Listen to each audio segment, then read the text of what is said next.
everybody, and welcome to the third installment of our DM Tips. I'm Keith. And I'm Josh.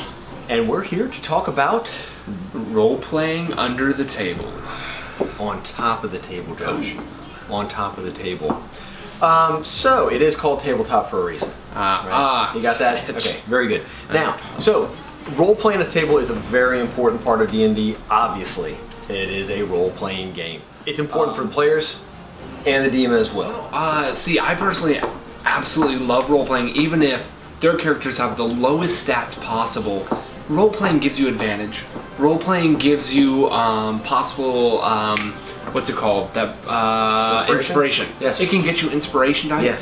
Everything's about role-playing. Yeah, a lot of DMs, including myself, I do like to try and give inspiration for good role-playing, although, you know, our table, we don't have a lot of guys who really like to get into the role-playing. Some, they're trying, and that's a huge thing, and I don't want to knock that at all, because everybody's trying, everybody will go at their own pace, and that's the biggest thing about role-playing that we can talk about. The first thing is allowing it to be a safe space at the table for people to develop at their own pace. Yeah, exactly. And it's great to, like, of course, if you're among a safe group of friends, they're going to laugh when you first try and do a voice. But that's not them laughing to discourage you from it. Right. That's them just like me. I usually talk like this.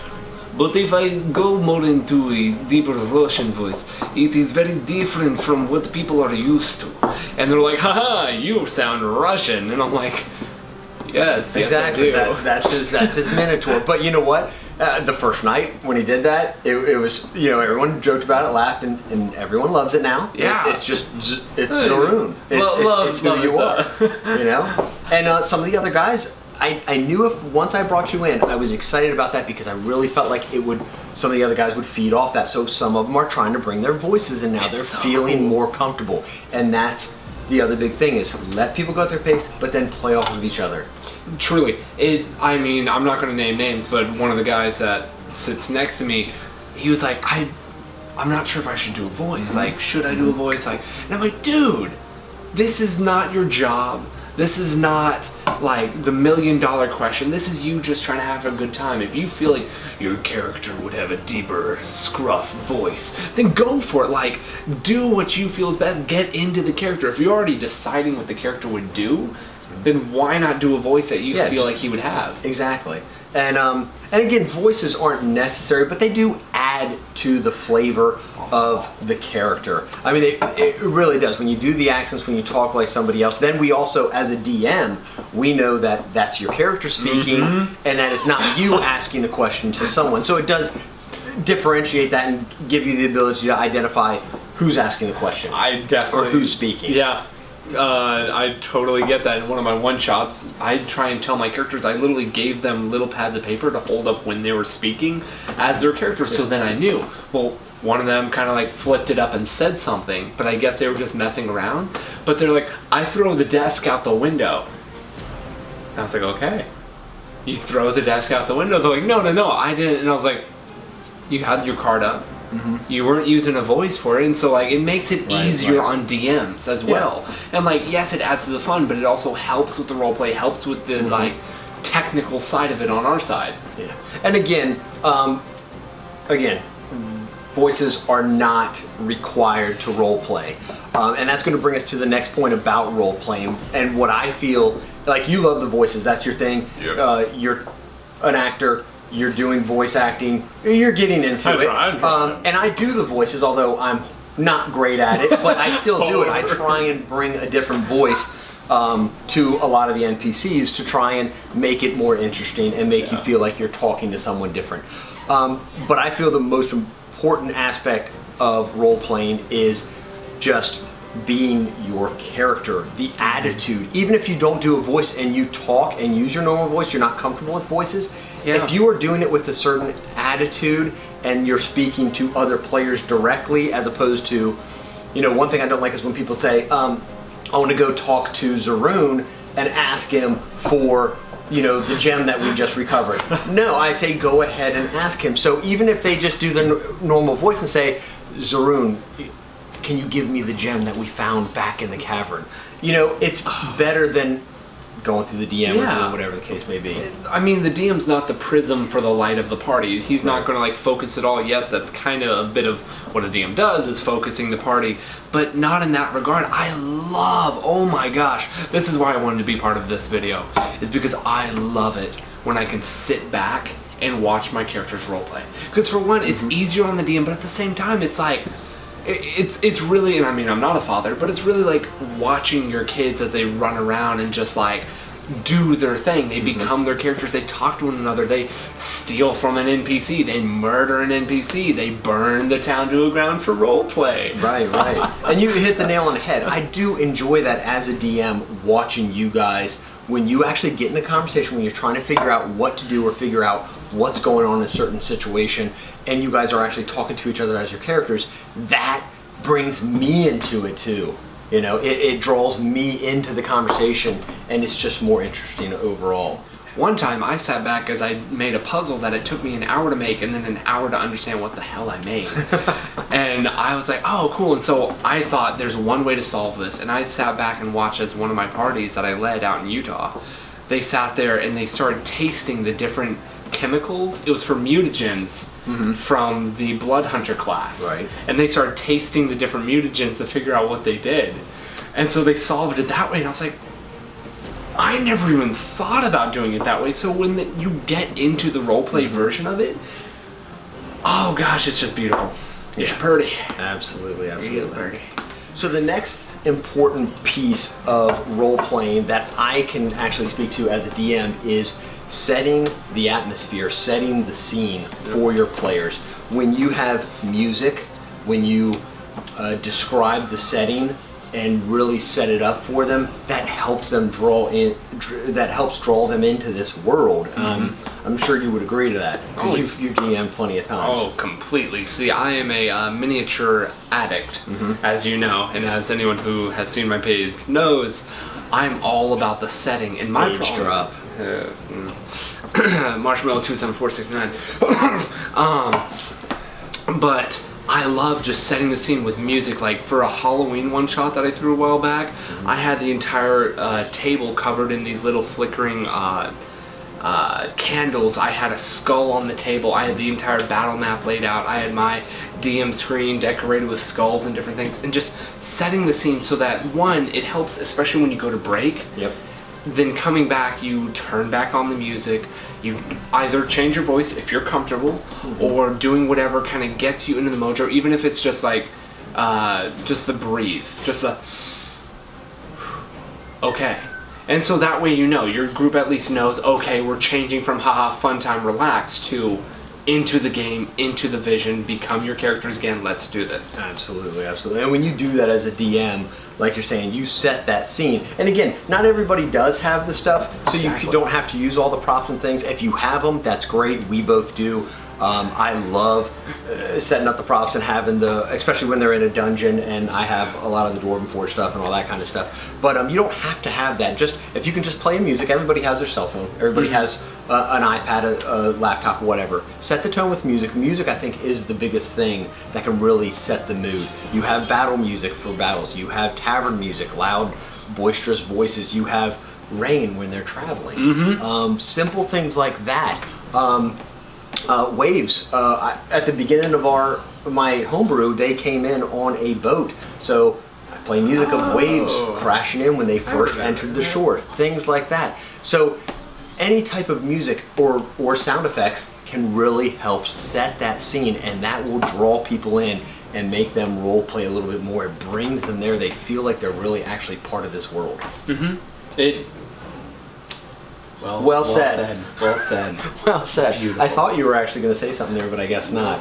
You were on the cusp. I was on the cusp because you pretty much took everything. Like it was, that's the point, and that's the thing. Like me, I'm all about the miniatures, voices, all of this. I get as much as I can because I'm a perfectionist in that way. Yeah. But that's also because I have the oh gosh, why can't I find words? I just the props. Pretty much the props. Like I have the props and items to be able to make that happen. Word, but the point of D&D is not the props. Is not the miniatures, not the DM screen, not anything. It's all in your head. Yeah, theater of mind. That's the point. Like the point is, D&D is great because you can have 3 sheets of paper, 1 set of dice among 8 people, and you just play. Right. Because you don't need the electronic device. You don't no. Really, you don't need any of that. Like you said, as long as you have your character sheet, the DM has a knowledge of the working rules, and you guys can set it up. You don't need miniatures. You don't need anything. You can really do the whole game as theater of mind. Exactly. Like, and that's the point, is because if you say you walk into a square room, yeah, it's not giving them a radius, it's not giving them any sort of different things they could pick up on. Like, heck, even when we started the Dragon Heist one-shot / campaign, what you did is you didn't even want us to, my name is Fleck, I'm a kobold rogue. No, you were like, don't say your class, don't say what you look like, just describe what you look like, where you have ridges, what color is your hair, what are you wearing. Don't say anything past that. Right, because in D&D, really, when you think about it back then, no one was a fighter, no one was a ranger. They just had their skill set, and they used it to a certain degree. So that's why when I like to start campaigns now, and this is something that I have started doing recently, is I have people describe themselves without using race or class. Yeah. Because most of the time you're not going to do that. I don't walk up to someone and say, hey, I'm a human, default supervisor. You don't do that. Because race doesn't matter. Exactly, or title, whatever the case may be. But yeah, that's the thing. You don't. I'd rather you describe yourself, because then you're explaining to people exactly what you look like, and then they have to picture what you look like, and that may not define what your race is, because you don't always know what somebody's race is. Exactly. I mean, a half elf and an elf can look almost identical. You can't really tell them apart sometimes in D&D. In that world, you really can't. Maybe an elf might be able to, but not everybody can. And the same with some of the other classes. Some people might not be able to tell exactly between a gnome and a halfling. If they're a minotaur and they've never seen them before, they're going to get the description. They're not going to know. So that's why you keep it in that theater of mind, keep the role playing going, and just go with it. All right, so let's focus a little more about staying in character. One big thing with staying in character that helps a lot is it helps avoid metagaming. Because if you stay in your character's mind, and if you stay in the certain moment, the best thing that I've had to check myself many times in the campaign about is asking the DM, especially if you're not sure whether it's metagaming knowledge or not, would I know this? Not, I roll for insight, or I roll for this. No, you don't tell the DM when you roll. The DM tells you when to roll. And so you can ask for a roll. Yes. A lot of DMs, if you ask for a roll and I might not be thinking about it, I'll say, yeah, go ahead and roll. Yeah, exactly. And it's just staying in your character's mindset to be like, would I have seen Timmons start to become confused, instead of me being like, I cast Lesser Restoration on him, and then get that awkward moment of like... Because people, you hear things at the table, and it is tough, because the main thing is you have to separate yourself from your character and realize that they are two different people with two different sets of knowledge about what's going on. So yes, you hear something, but that does not mean your character heard it. Well, typically it doesn't. Well, it can and can't. Yeah, it can and can't. It depends on the situation. But it does not mean your character heard it. So again, like you said, you've got to completely separate that and realize that in certain situations your character didn't hear that. He wouldn't even be thinking it or considering it just because you heard it. You now have that information, but you've got to leave that aside and realize your character didn't make it or didn't hear it. The biggest thing that we're trying to make sure, and I know a lot of this is sounding very hard on DMs and very hard on players. Once again, this is us. Yeah. This is, and he and I have gone back and forth on many different topics with D&D stuff, where I would DM it one way, he would DM it a totally different way. There are many ways you could easily break my game. There are some ways you could possibly break Keith's game. No, but like, it's just two different DM styles, and that's the beauty of D&D. And there's no right or wrong way to DM a game. It's just interpretation of the rules, and it's your set of rules at your table. But yeah, I think most people do kind of frown upon metagaming, and I definitely do. I am constantly trying to make sure people aren't metagaming. Sometimes I do consider, am I going overboard at times? But there's that fine line, and as long as you stay within character and realize that you don't know everything, you only know what your character hears, and go with that information. So another thing with metagaming that I'm very big on is staying true to your ability scores. And what I mean by that is people tend to, I've seen people play characters the exact same way, regardless of what their ability scores are. Case in point, like, look at how Travis played Grog. And we always bring up critical references, but it's because everybody knows it. He played him stupid, you know, because his intelligence was low. You should do that. I've played with people who have a low intelligence score, maybe a 7, 8, or 9, which means you are below average intelligence. You're once you start hitting that 7, 6 range, you're stupid. You just are. So your character should not be able to plot and figure everything out. You really need to stay in character, and I think that's a big thing. Like with my character Chadley, my 2 low scores, I did dump scores into wisdom and intelligence. He's a bard and he's a pretty boy and he loves to sing and he just wants to make people happy. But I made bad decisions, and sometimes that's the thing. And I did see a meme about that, and that's where my train of thought was going, is because sometimes as a player, when you're truly role-playing well, you need to make a decision that you know is wrong for your character. Even though you know it's wrong, your character doesn't realize it's wrong. And that's when you really find good role-playing, is when you're able to turn that switch on and say, I'm still doing this because this is what my character would do, even though I know it's wrong. And that's the beauty of role-playing, is when you can get to that point where you're doing stuff like that. And I love to see that. And that's another thing, is when you write your backstories, stick with them. Every character should have flaws. Go ahead. Oh, no. I'm so glad you brought that up. Flaws, guys. Flaws are what I start with a character. Me, I just made the Drow Wizard. And when I was rolling him up, he had some great scores, but then he had a 4. And I was like, great, what's a wizard like not completely need? I'm like, well, he's a Drow Wizard, so I'd like him to be quick and dexterous. And I was like, what am I going to put this 4 in? So I was like, I'm going to put in strength. I was like, I've got to put in strength. I mean, I don't got to. No one hate on me for this. But then I was like, why would he have a 4 in strength? And so now I've started workshopping, and I don't know the exact syndrome or the exact disability, but just the weak bones. Where he has weak bones and everything, and so if he takes a hit... Osteoporosis? I don't... Shut up. But like, just where he's weaker than most. And how just role-playing with that, if he gets hit in the arm, how that might... how that might affect the rest of my roleplay of like how now he can't use his right arm. Right. Because it's completely broken. Yes. And so just workshopping through those and the flaws that... I'm not going to say Zorun just in case one of our characters finds out, but my personal favorite character, he has a really deep rage inside himself, and so what I have for one of my flaws is, and stop me if I'm going on. No, go ahead. Is that if he ever sees a woman or a child getting hurt in any way, he has to roll a wisdom saving throw or completely lose himself to his barbarian side, and he goes into a rage and he just loses it. Whether law would stop him, whether he would be murdered in the act, that's what he would do. And so I was like, oh, there's 100,000 guards around right now. I don't want to do this as this guard is kicking this kid.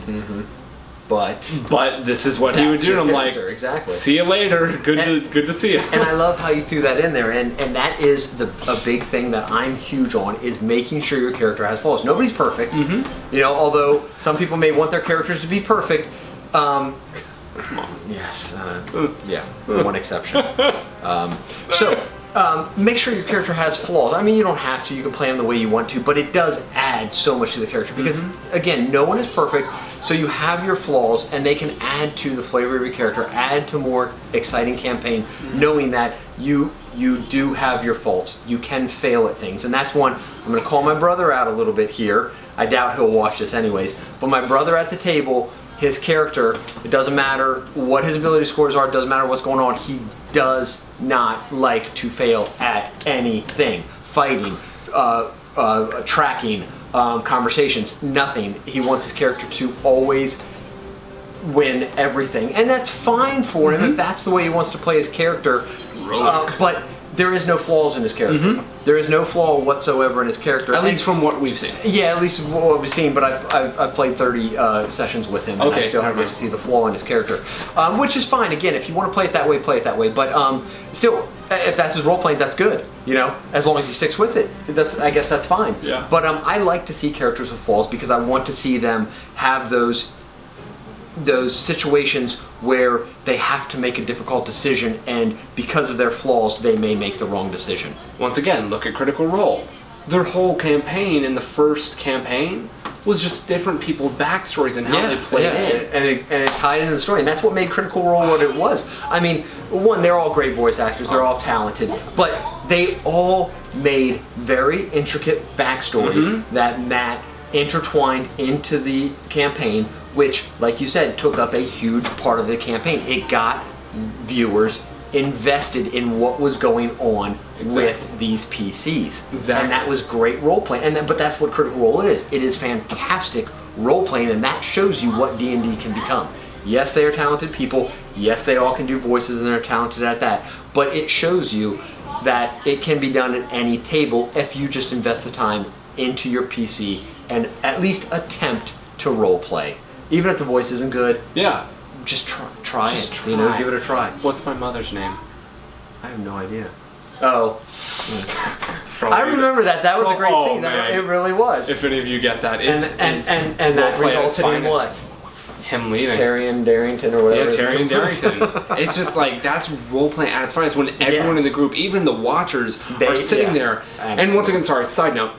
Please do not do what I have done in the past, which I've gotten a lot better at, but comparing your DM or comparing your players to Critical Role. Please do not do that. Because it's unhealthy between the players and the DM's perspective, because you're just comparing them to people that are literally paid every single day to do stuff like that. And so just try and watch out for that kind of stuff. That's just a quick disclaimer. Yeah, it's a quick disclaimer that we probably should have thrown out there at the beginning. And there's a lot of other good shows out there too, but obviously Critical Role is by far the most popular. Exactly. We're going to be the next one, of course. If we ever stream. If we ever stream. But that's the problem, is I want everything to be an exact way before I would even start streaming. Exactly. But yeah, that's a whole nother story. Continue your thought. What was I saying? I have no idea because I wasn't even interested. So, role playing. Yeah. Ouch. Okay. Next topic. All right, so just go ahead and recap everything. What are some of the important things we talked about with role playing? The first off is voices. Always try and keep the voices. If you can do them, if you can't, don't worry about it. Yeah, just go at your own pace, kind of ease into it. Give it a try once, see how it goes. You can adjust from there. Look, most people play with people they know, like you said. We're all friends. They might give a little bit of laugh, but just stick with it, and trust me, it'll make the experience much better. Environment. Yes. Make sure to have even a little bit of music, sound effects, if you can. Once again, if you can't, do what you can. Make sounds with your mouth if you can do it. And even if you don't have the music, like you said, if you don't have that stuff, theater of mind as the DM, and that's the DM's job. Paint the picture, paint the scene, give them all the details of where they're at, what they're doing, what noises they're hearing, what smells, maybe even a taste of iron in the air. Whatever you can to really set that scene and make them feel like they're in that dungeon, in that village, on that shore, whatever the case may be. Exactly. And from that, once again, staying in the world, keeping yourself in the world, no metagaming. Keep the game fun for everyone around you. Yeah, and that's staying in character. That can metagaming, not metagaming and staying in character kind of intertwine. Just stay in your character. What you know and what your character know, two different things. Always keep that in mind. And the last thing, quickly, I don't know if we mentioned it, but what I'm doing right here, speak directly to the players and the DM. When you're talking to an NPC, speak directly to the DM. When you're talking to one of your party members, speak directly to that person. Yeah, truly. Just like we said earlier, don't be a prism. Make sure you just talk to the person, have fun with it. That's the biggest thing. That's the biggest thing, is have fun with it. But go try those tips at the table. Just make sure you're doing those things. ease into it, and we guarantee you're gonna have a great time. Ease into it. Just the tips for you guys. Yeah, just okay. the tip. All right, so that's all we have for you tonight. Really enjoyed it. Thanks for doing this DM tip video with me, Josh. And everybody, just thank you for watching, and stay tuned for more videos. We're gonna have a lot more like this coming up. Thank you. See ya. Signing off. Yeah, signing Fire off. and dice. Yeah, fire and dice. For you guys. Got the fire, no ice. Always got this. Yep. All right. Yep. That's probably it. Let's close that out. I guess that's over. Have we finished yet?